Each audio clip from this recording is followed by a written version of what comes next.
Setiap orang punya jatah gagal. Habiskan itu di masa mudamu.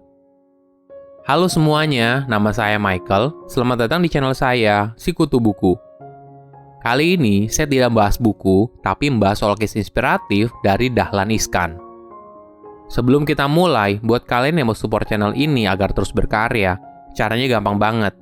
Kalian cukup klik subscribe dan nyalakan loncengnya.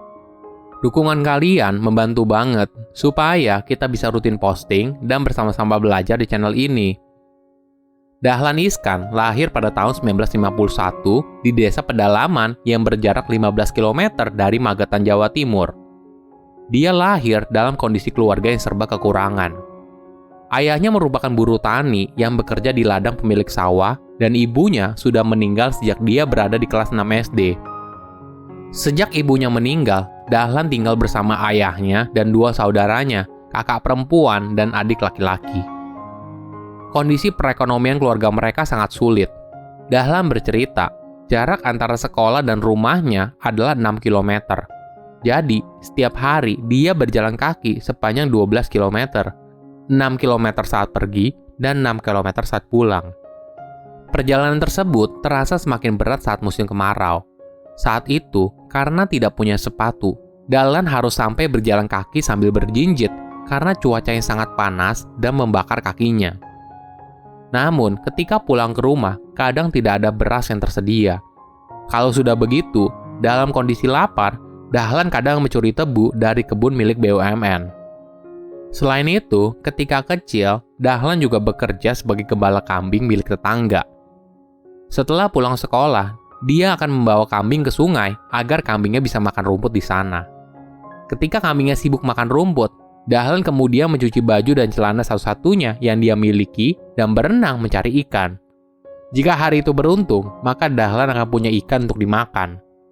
Bahkan, untuk membakarnya, dia menggunakan bekas kotoran sapi yang kemudian dijadikan api untuk membakar ikan hasil tangkapannya. Bagi Dahlan, hidup bagi orang miskin harus dijalani apa adanya.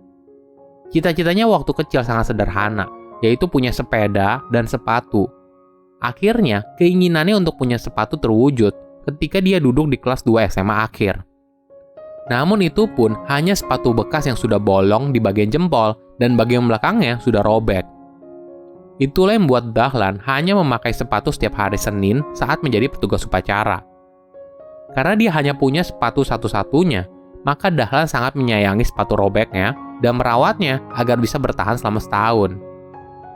Ada cerita cukup sedih di balik tanggal kelahiran Dahlan.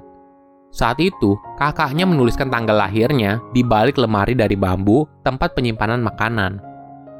Namun, ketika ibunya sakit berkepanjangan, ayahnya tidak bekerja karena harus merawat ibunya. Satu persatu barang di rumahnya kemudian dijual, termasuk lemari tersebut yang berisi tanggal lahir dari Dahlan. Itulah yang membuat ayahnya tidak ingat tahun berapa Dahlan Iskan lahir, apalagi bulan dan tanggalnya. Mereka hanya ingat harinya saja, dan waktu Gunung Kelut meletus, Dahlan sudah bisa merangkak. Setelah dia hitung sendiri, kira-kira dia lahir di tahun 1951. Namun untuk tanggal dan bulannya, Dahlan punya cara yang kreatif. Dia menuliskan hari dan bulan kelahirannya sebagai 17 Agustus agar mudah diingat karena bertepatan dengan kemerdekaan Indonesia. Dengan kerja keras dan semangat pantang menyerah, Dahlan berhasil merubah hidupnya dari anak desa yang miskin menjadi orang sukses seperti sekarang. Pada tahun 1975, dia memulai karir pertamanya sebagai reporter di surat kabar kecil di Samarinda, Kalimantan Timur. 1 tahun kemudian, Dahlan berhasil diterima sebagai reporter di majalah mingguan Tempo. Kemudian, pada tahun 1982, dia mendapat tugas untuk memimpin koran Jawa Pos yang hampir bangkrut. Di tangan Dahlan, koran yang hampir bangkrut mampu berbenah diri dan berkembang pesat. Dari yang awalnya hanya 6.000 eksemplar, selama 5 tahun, Jawa Pos berhasil memproduksi hingga 450.000 eksemplar per hari. Bahkan, dia mampu mendirikan stasiun televisi lokal di Surabaya, yaitu JTV.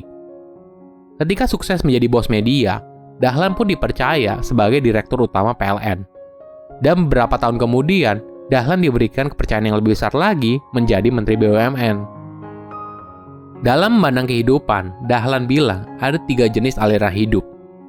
Ada orang yang memikirkan hidup itu adalah masa lalu. Mereka membanggakan kejayaan masa lalu, kejayaan kakek neneknya, kejayaan orang tuanya, hingga prestasinya di masa lalu. Ada juga tipe orang yang berkebalikan. Bagi mereka, hidup lebih berarti jika yang dipikirkan adalah masa depan. Mereka punya prinsip untuk melupakan masa lalu, yang penting adalah masa depan. Orang tipe ini biasanya tidak mau cerita soal kejayaan masa lalu dan berorientasi pada masa depan. Selain dua tipe orang tersebut, tipe orang ketiga adalah aliran orang hidup di masa kini, saat ini. Bagi orang ini, hidup yang penting adalah saat ini. Jangan membanggakan masa lalu, jangan juga terlalu memikirkan masa depan. Yang terpenting adalah saat ini, apa yang harus diperbuat. Orang tipe ini bekerja sebaik-baiknya saat ini, soal hasilnya sukses atau tidak, dia tidak terlalu peduli. Bagi Dahlan, terlalu membanggakan masa lalu adalah kegiatan yang sia-sia. Terlalu memikirkan masa depan juga buat kita tidak bahagia. Dan melakukan yang terbaik saat ini adalah pilihan yang paling realistis. Dahlan juga membagikan beberapa tips sukses dalam hidup. Pertama, habiskan jatah gagalmu selagi kamu muda. Dahlan menyadari kalau membangun bisnis itu tidak mudah. Dia selalu bilang, jangan lihat saya sukses seperti sekarang, tapi lihat saya waktu 5 atau 10 tahun pertama berbisnis. Dahlan juga paham, walaupun orang sudah sekolah bisnis atau ikut seminar bisnis paling hebat sekalipun, orang tersebut tidak akan langsung menjadi pengusaha sukses. Ada tahapan yang harus dia alami, kegagalan yang mungkin dirasakan, hingga misalnya kemungkinan ditipu saat berbisnis. Dahlan bilang, lebih baik ditipu waktu kecil daripada ketika sudah besar. Kalau masih kecil, ditipu 500.000. Tapi kalau sudah besar, ditipunya bisa miliaran. Pengalaman ini sebaiknya dialami ketika masih muda, karena bisnis itu seperti naik sepeda. Pasti akan mengalami jatuh bangunnya dulu, baru kemudian bisa naik sepeda. Jatuh ketika muda, bangkitnya lebih mudah.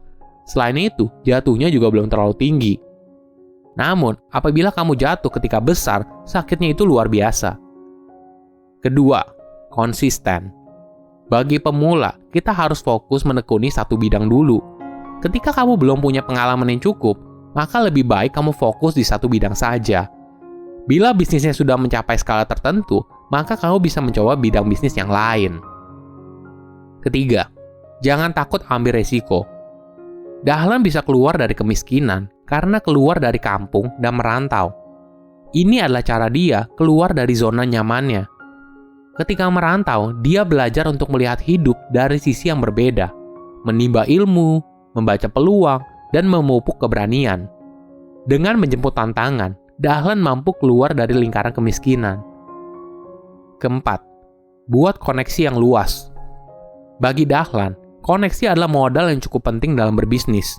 Bahkan, dia menyekolahkan anaknya ke luar negeri bukan hanya untuk menjadi pintar, tapi juga soal koneksi. Dahlan percaya, ketika anaknya sekolah di luar negeri, maka koneksinya akan semakin luas dan akan membantu anaknya ketika di kemudian hari meneruskan bisnis ayahnya di Jawa Post Group. Dalam hidup, kita harus berani mengambil resiko. Ketika kita mengambil resiko, secara tidak langsung, kita juga sedang menghabiskan jatah gagal. Hingga akhirnya, pengalaman ini akan membantu kita dalam meraih kesuksesan. Silahkan komen di kolom komentar, pelajaran apa yang kalian dapat ketika tahu informasi ini. Selain itu, komen juga, mau tahu informasi apa lagi yang saya review di video berikutnya. Saya undur diri, jangan lupa subscribe channel YouTube Sikutu Buku. Bye-bye!